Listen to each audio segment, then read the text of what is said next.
Hi friend, चलिए आज हम बात करेंगे पाइल्स की समस्या के बारे में। सबसे पहले आपको समझाएंगे आखिर पाइल्स होता क्या है, पाइल्स क्यों होता है, यानी बवासीर क्यों होता है, इसी के बारे में हम चर्चा करेंगे।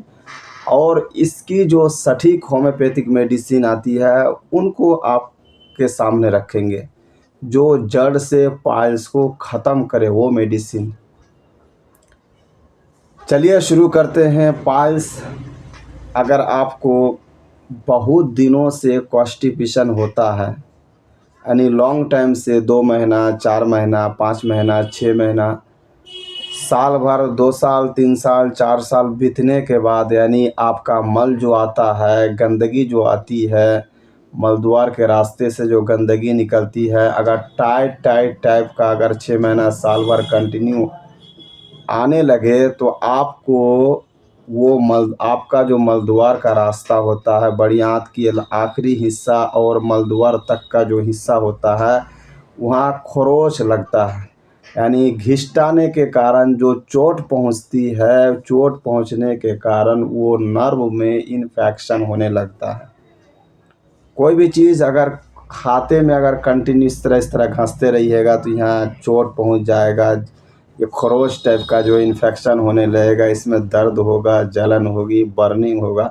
सेम चीज़ हमारा मलद्वार का हिस्सा होता है। अगर कंटिन्यू मल गंदगी टाइट होके निकले, घिसटाए, तो 110% आपको जो है पाइल्स होने का चांस ज़्यादा रहता है, या मानिए हो जाता।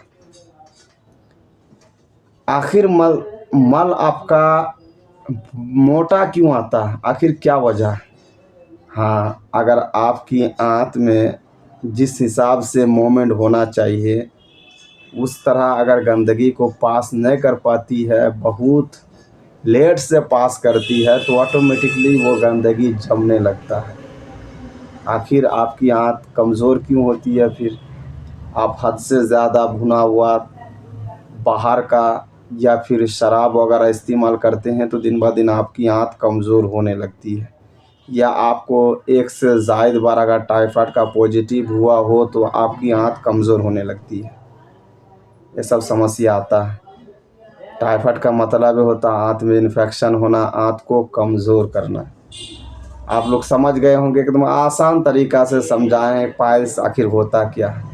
और इसका जो शुरुआती और सटीक होम्योपैथिक का जो मेडिसिन आती है ना, शुरुआती दौर का जो फर्स्ट स्टेज में आपको पाइल्स हुआ है, उस स्टेज का जो सटीक मेडिसिन आती है वो 3 मेडिसिन आती है आपका।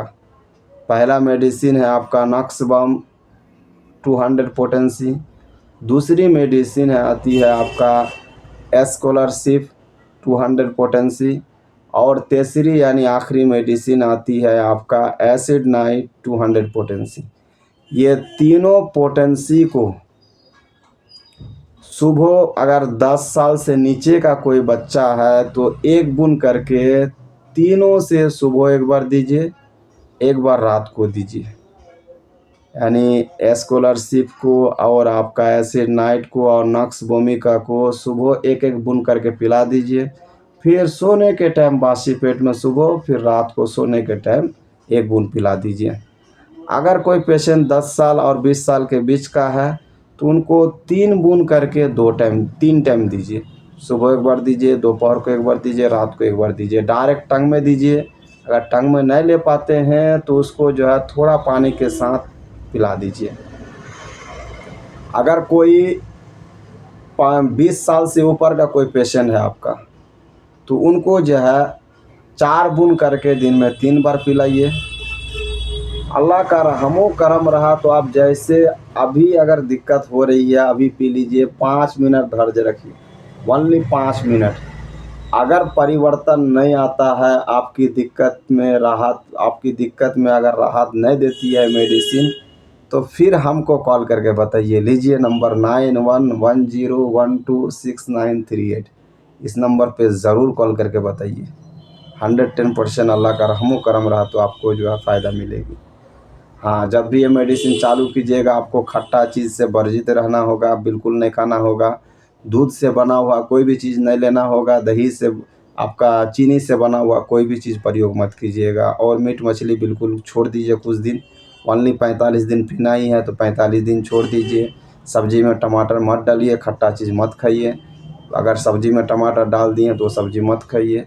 एकदम आपको जो है चंगा कर देगा, दोबारा फ़ायदा ही नहीं होगा। अगर मेरा वीडियो को अच्छा लगा हो तो चैनल को अगर अभी तक सब्सक्राइब नहीं किए तो सब्सक्राइब कर दीजिए और बेल आइकन के बटन को दबाकर छोटा सा कमेंट कर दीजिए।